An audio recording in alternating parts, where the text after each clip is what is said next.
Ce journal vous est offert par CET Congo, Société d'ingénierie civile.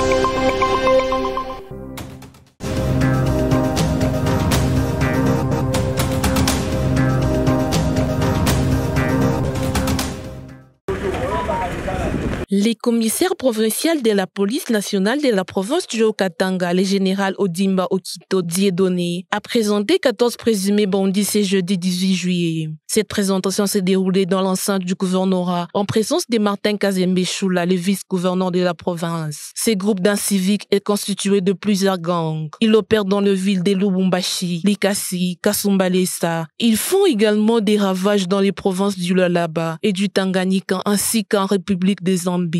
C'est vraiment étonnant de voir M. Kalonji qui fait partie de la bande de M. Kabengele qui a beaucoup plus inquiété notre population de notre province, aujourd'hui introuvable.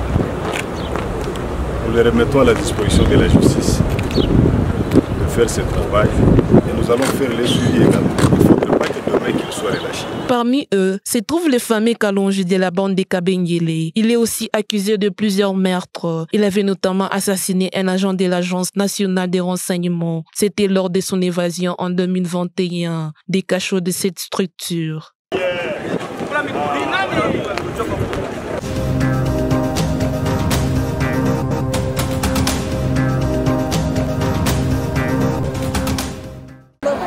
Sous instruction de la maire intérimaire de Lubumbashi, la police a interpellé le vendeur ambulant et les taxis-motards réfractaires à l'ordre établi. Madame Joss Tunda reproche au taxi-motard de ne pas respecter les limites imposées. Le vendeur a la sauvette et réside à l'ordre d'aller s'installer dans les marchés. L'arrêté qui a été signé interdisant le marchand pirate d'exposer le marchandise en plein centre-ville.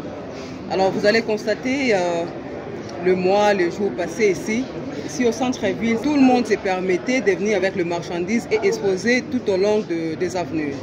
Alors, partant de notre arrêté, on a pris la décision de commencer à mettre la main sur le marchand pirate, également aussi prendre leurs marchandises. C'est comme ça ici, vous constatez, on a eu à arrêter au moins 28 qui sont ici présents. Alors, on va les déférer devant la justice. Ici, je lance le message à toute personne qui exerce le marchand pirate au centre-ville de Lubumbashi de cesser. La maire intérimaire indique qu'elle n'interdit pas aux vendeurs d'exercer leur métier, mais de faire selon les normes et les endroits appropriés. Nous avons des marchés dans la ville de Lubumbashi, ils doivent rentrer dans les marchés. Ils doivent exercer leur opération dans des marchés. On interdit à personne de vendre ces marchandises, mais nous demandons seulement à toute personne qui a besoin de vendre, qui rentre au marché. Et là, je lance également le message aux motards qui continuent toujours à s'entêter, qui puissent cesser. Parce que cette fois-ci, les mesures, ça ne sera pas bon pour eux. Ces instructions concernent aussi les personnes vivant avec handicap.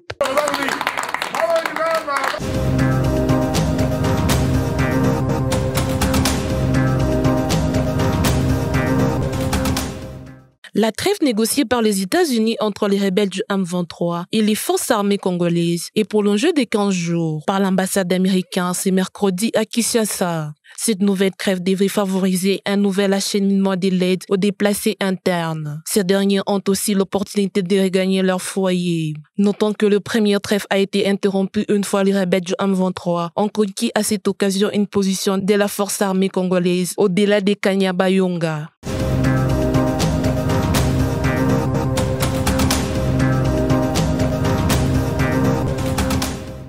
Le maire de Butembo rappelle à sa population que le FARDC et l'armée ougandaise mènent des opérations conjointes dans la région. Le commissaire supérieur divisionnaire Moa Beike Roger indique que ces actions militaires débutent en novembre visant les territoires des ADF et d'autres. Il affirme que la tracie contre ce groupe armé a permis de neutraliser plusieurs rebelles. Par la même occasion, des centaines d'otages ont été libérés. Indique qu'il invite par conséquent les habitants à ne pas faire obstacle à ces opérations.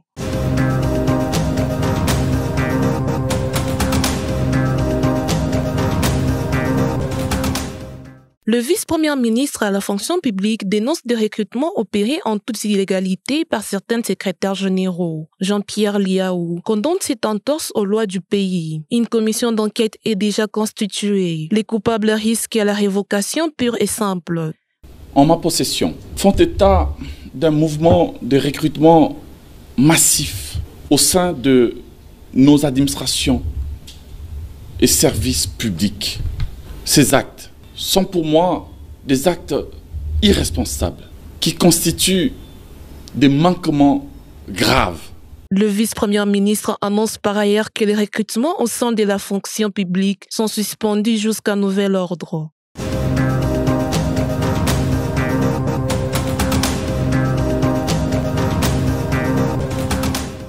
Le secrétaire général de l'Union pour la démocratie et les progrès social a réuni ses participants ce jeudi au siège de leur parti. Augustin Kabouya menace de sanctionner les fraudeurs qui veulent le voir quitter ses fonctions. Il affirme que c'est lui qui détient le pouvoir de sanctionner.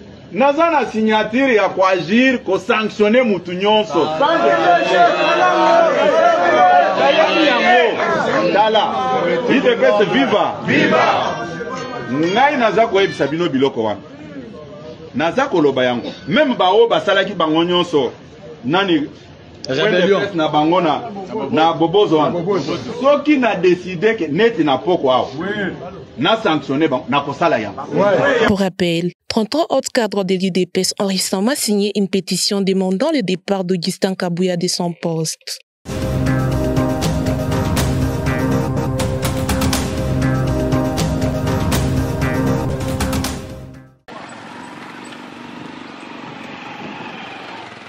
Traversons le quartier Ewabora, Bel-Air 1, dans la commune de Kampemba et quartier Congo, dans la commune de la Rouachi. L'avenue des Araucarias va bientôt faire peau neuve. Des engins de génie civil tournent en plein régime. Ceci accélère le rythme du travail qui s'est effectué depuis le début de cette semaine. Selon M.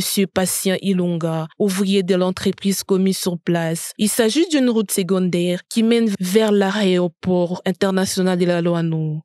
Cette grande avenue sera chargée avec pain de ciment, ensuite puis de l'huile. Mise en forme. Tout on a fait mise en forme à balabala. Après avoir fait mise en forme à balabala, je vais t'accorder ça ça comme un ciment. Bakimwange ciment vile, je vais n'avoir tena banapika magina, bakipike magina. Batamwanga tena mafuta ya baridi ya goudron. Bakimwange vile mafuta ya baridi ya goudron.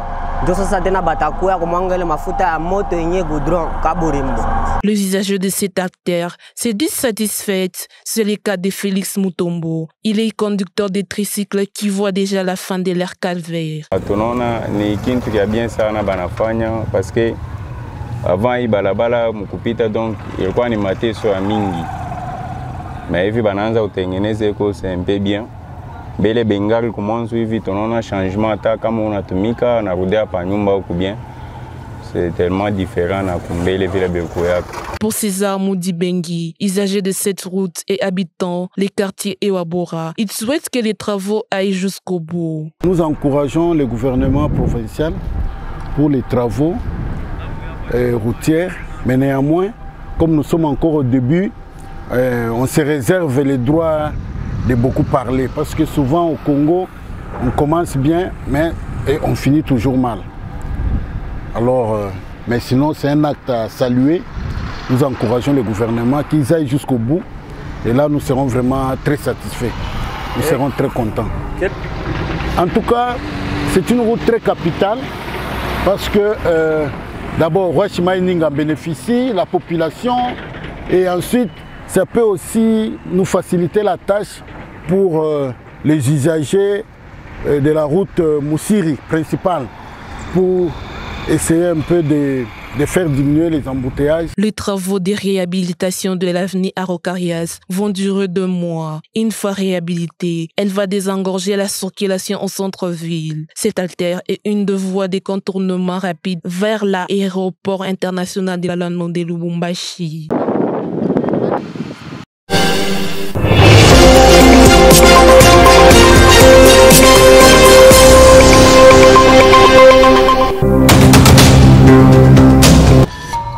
Ce journal vous est offert par 7 Congo, Société d'ingénierie civile.